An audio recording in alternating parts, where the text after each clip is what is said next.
فيلمنا كجمر كله حدا من اسي زحاز ليفت بخبيد فتنات كاب تحت مريت نابل علي خقعزن رئي اتليفت مسبصحه تطوي بلم ويخفت بس يحزلو من اسيا توداكي وهم نتي تخفت ليفت يصبايو نبرو بتليفت زمزا من اسي دما تدناقصو كاب تليفت بموصا كادم يجمر يخون مبارتي بوتا من مكوصلو بزي خيل نويح من دق تخابب بمخانو كم زي هدم تردئو تطوي بل أبزي زلو من أسيات مراحي قلبي نتي حدوش من أسينا بكفلي مع سرتي بمئتاو قال حتو تاتك حتو يجمر اتي حدوش من أسيقن تدنا قيسو سلازنا برا من مكم زي ذكري نقرو قلبي إذن نبور كم زخونن أبزي زلو كلهم كابسما موصعي زي ذكرو نقر كم زي ولو مني نقرو لحر قروب كيزي اتي حدوش من أسي كم أسرتو وطيو أبزي كنبر كلو كالساب كي تقود إن نابزي معصو فسيم كاكي تأتون زبلو حقتها تنقرو كنكس أغاسي فكرلو ነገር ግን እቲ ሓዱሽ መንእሰይ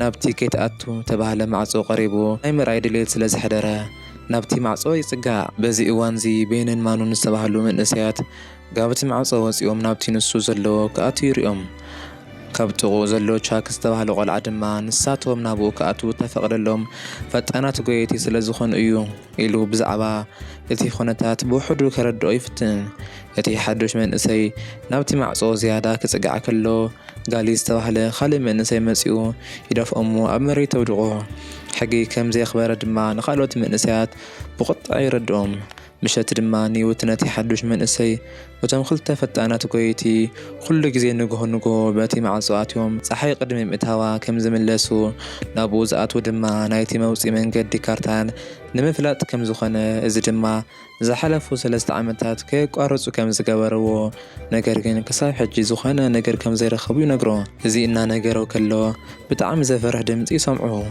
ኒውት እዚ እተሰምዐ ድምፂ ካብቲ ውሽጢ እተሓላለኸ መንደቕ ዘለዉ ግሬቨር ተባህሉ ፍጥረታት ድምፂ ከም ዝኾነ እቶም ክልተ ፈጣናት ጎይቲ ፀሓይ ቅድሚ ምእታዋ እንተዘይተመሊሶም ኣብ ውሽጢ እቲ እተሓላለኸ መንደቕ ክሕለፉ ከም ዝግደዱ ኣብኡ ድማ ንሓንቲ ለይቲ ትረፍ ንሓንቲ ደቂቓ እኳ ብሂወት ክትጸንሕ ከም ዘይከኣል ይነግሮ ድሕሪ ቁሩብ ግዜ እቲ ሓዱሽ ወዲ ክንቀሳቐስ ከሎ ጋሊ በመንከቡ ይደፍኦ በዚ ድማ ጋሊ ናይቲ ሓዱሽ ወዲ ሓይሊ ንምፍታን ብግዲ ከም ዝቃለሶ ይገብሮ ኣብ መንጎ ቃልሶም ድማ እቲ ሓዱሽ ወዲ ኣብ መሬት ይወድቕ እሞ ርእሱ ምስ መሬት ይወቃዕ እቲ ሓዱሽ ወዲ ብቕፅበት ስሙ ይዝክር ስሙ ድማ ቶማስ ከም ዝኾነ ኣብኡ ንተኣከቡ ኩሎም ይነግሮም ንጽባሒቱ ንግሆ ኣልቢ ንቶማስ ስማት ናብ ተጻሓፈሉ መንደቕ ወሲዱ ስሙ ከም ጽሕፍ ይገብሮ ቶማስ ናብቲ ጫካ ምስ ኣተወ ንቤን ብሃንደበት ኣብ ጥቑኡ ይረኽቦ ቤን ብጣዕሚ ዝሓመመ ይመስል ነበረ ብሃንደበት ድማ ቤን ቶማስ ከጥቅዖ ይጅምር ቶማስ ኣብ መጥቃዕቲ ቤን ንምምላጥ ካድም ይጅምር ነገር ግን ቤን ንቶማስ ኣርኪቡ ኣብ መሬት ኣውዲቑ ክቐትሎ ይፍትን ኒውት ኣብቲ ቦታ በፂሑ ድማ ቤን ባዕሉ ኢዱ ከም ዝህብ ይገብር ኣብኡ እተኣከቡ መንእሰያት ከብዲ ቤን ምስ ረኣዩ ቤን በቲ እተሓላለኸ መንደቕ ኢንፌክሽን ከም ዝተበከለ ይርድኡ እቶም መንእሰያት ድማ ንቤን ብግዲ በቲ እተሓላለኸ መንደቕ ኣቢሉ ናብ ውሽጢ ከም ዝኣትዉ ይገብሮም ንጽባሒቱ ቶማስ ካብ ድቃሱ ክትንስእ ከሎ ሚንሆ ኣብ ክንዲ ቤን ድማ ኣልቢ ብንግሆ በቲ ማዕጾ ኣቢሎም ናብቲ እተሓላለኸ መንደቕ ክኣትዉ ይርኦም ምስ መሴ ድማ ኣብዚ ዘለዉ መንእሰያት ኣብ ጥቓዕቲ ማዕጾ ተኣኪቦም ንሳቶም ድማ ክሳብ ዝመፁ ክጽበዩ ይጅምሩ ነገር ግን ማኑን ኣልቢን ክመፁ ካብ ዝነበሮም ሰዓት ስለ ዝደንገዩ ናይቲ መንደቕ ማዕጾ ክዕጽው ይጅምር ኣብዚ መንጎ እዚ ማኑ ነቲ ተኮደ ኣልቢ ተሰኪምዎ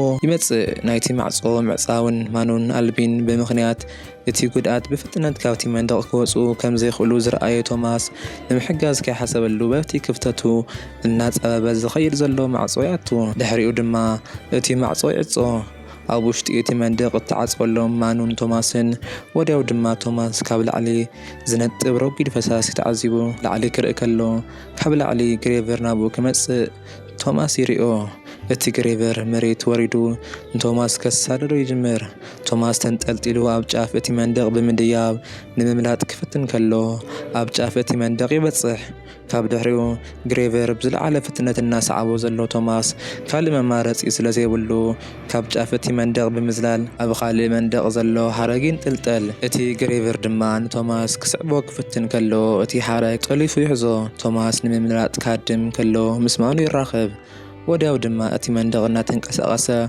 ቅርጹ ክቕይር ከሎ ቶማስን ማኑን ግሬቨር ከኣትውሉ ናብ ዘይኽእሉ ክፍሊ መንደቕ ኣትዮም ነቲ ለይቲ የሕልፍዎ።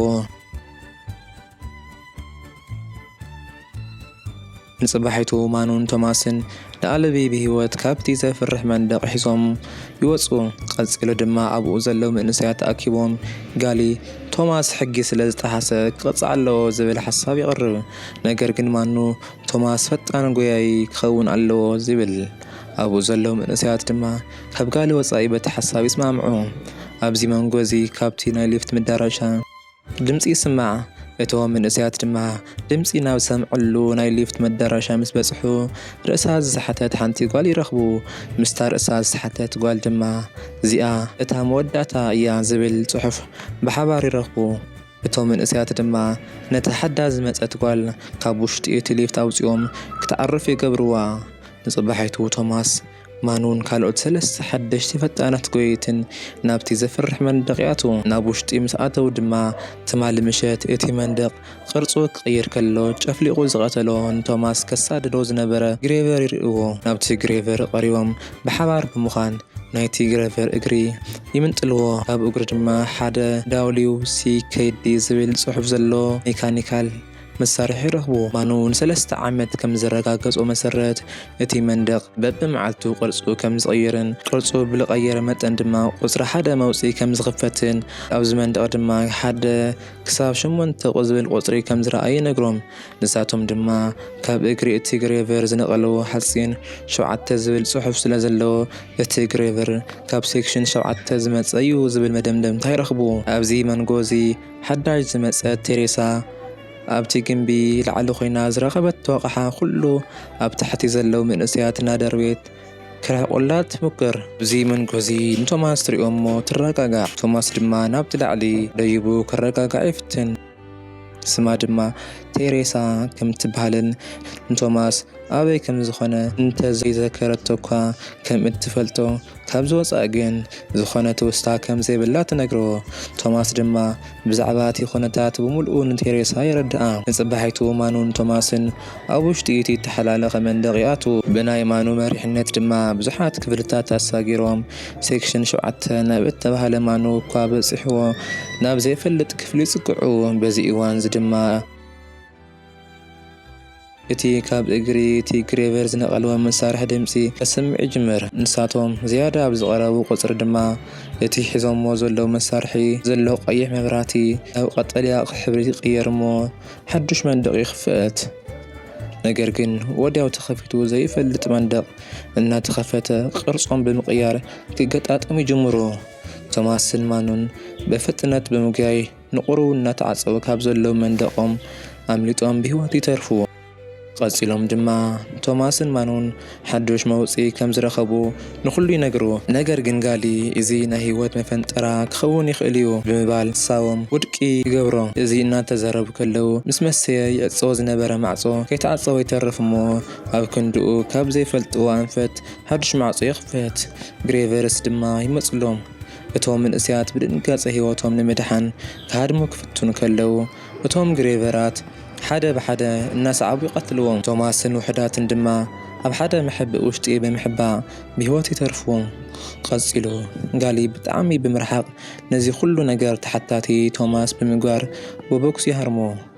ድሕሪኡ ንቶማስ መቕጻዕቲ ንምግባር ናብቲ መንደቕ ውሽጢ ክኣቱ ይገብሮ ይፍትን። ነገር ግን ፍርቆም መንእሰያት ምናልባት ቶማስ ብሓቂ ነቲ መውፅኢ በፂሕዎ ክኸውን ይኽእል እዩ ብምባል ንጋሊ ማጎትዎ። ኣብዚ መንጎ እዚ ቶማስ ነቲ ኣጋጣሚ ተጠቒሙ ነቲ ሓሳቡ ዝድገፉ ምስኡ ብሓባር ካብዚ ክወፁ ናብ ጉጅሉ ብምዕዳም ናብቲ እተሓላለኸ መንደቕ ውሽጢ ተተሓሒዞም ይኣትዉ። ጋሊ ንዝተወሰኑ መንእሰያትን ግን ኣብኡ ይተርፉ። ንሳቶም ኣብ ውሽጢ እቲ መንደቕ ብዙሕ ምስ ተዘዋወሩ ድማ ሴክሽን 7 ይወፅሑ። ብሓባር ኮይኖም ድማ ኣብቲ ጸቢብ ድልድል ናብቲ ማዕጾ እናኸዱ ኣብ ቅድሚኦም ዝመጸ ግሬቨር ይቃለስዎ። ኣብዚ መንጎ እዚ ቴሬሳ ነቲ ናይ ግሬቨር ሜካኒካል እግሪ ክታርሞ ከላ ኣብ እግሪ እቲ ግሬቨር እተገጥመ ናይ ሴክሽን 7 ማዕጾ መኽፈቲ ኣቕሓ ካብ እግሪ እቲ ግሬቨር ተነቒሉ ናብ ገደል ክኣቱ ይፍትን። ክወድቕ ምስ በለ ካብቲ ውሽጢ ገደል ናብቲ ድልድል ላዕሊ እናደየበ ዘሎ ግሬቨር ብናቱ ኣንፈት ይመጽእ። ነገር ግን ቴሬሳ ንቻክ ስሒባ ናብቲ ድልድል ትመልሶ። ካልኦት ናይቲ ጉጅለ ኣባላት ድማ ካብ ገደል ውሽጢ እናወፁ ዘለዉ ግሬቨራት ኣብ ዝቃለስሉ እዋን ቻክን ቴሬሳን ናብቲ ማዕጾ ቀሪቦም ናይ ሴክሽን 7 ማዕጾ ይኸፍትዎ። ካብ ብዙሕ ቃልስን ዘይውዳእ ውግእን ድማ በቲ ማዕጾ ኣቢሎም ብህይወት ዝተረፉ ይሓልፉ። ናብ ውሽጢ ምሓለፉ ድማ ብነዊሕ ኮሪደር ድሕሪ ምጓዓዞም ኮምፒተራት ዝመልእዎ ነገር ግን ማንም ሰብ ዘይብሉ ላቦራቶሪ ረኽቡ። ቶማስ ናይ ሓደ ኮምፒተር ቁልፊ ምስ ጠወቐ ናይቲ ኮምፒተር ስክሪን በቲ ቐርጸ ቪድዮ ሓንቲ ኢቫ እተባህለት ዶክተር መጽያ ቅድሚ ብዙሕ ዘመን ብእተፈጥረ ንዓለም ዘጥፍእ ቫይረስ መፍትሒ ንምላይ እተመረጹ መንእሰያት ከም ዝኾኑ ነገር ግን ንዘመናት ኣብዚ ጉዳይ ባዕላ ተመራሚራ ውፅኢት ከም ዘይረኸበት በዚ ድማ ተስፋ ቆሪፃ ባዕላ ህይወታ ከም እተጥፍእ ነጊራቶም ባዕላ ብሽጉጥ ህይወታ ክተጥፍእ ከላ ይርኡ።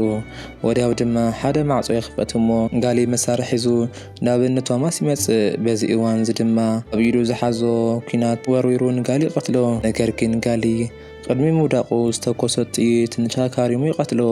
ንሳቶም ድማ ብሞት ዓርኮም ብምኽንያት ብሓዘን እናበኸዩ ከለዉ ብሃንደበት ሓደ ማዕጾ ይኽፈት እሞ ዓቐይቲ ሒዞምዎም ናብ ወጻኢ ብምውፃእ ናብ ሄሊኮፕተር ውሽጢ የትውዎም። እቲ ፊልሚ ቀፂሉ ከርኤና ከሎ ድማ ባዕላ ዘጥፍአት ዘምሰለት ዶክተር ኢቫ ብህይወት ከም ዘላን ንስራሕ ብጾታ ምርመራ ቁጽሪ 2 ከም ዝጅምር ክትነግሮም ከላ እቲ ፊልሚ ታሪኹ ኣብዚ ውድእ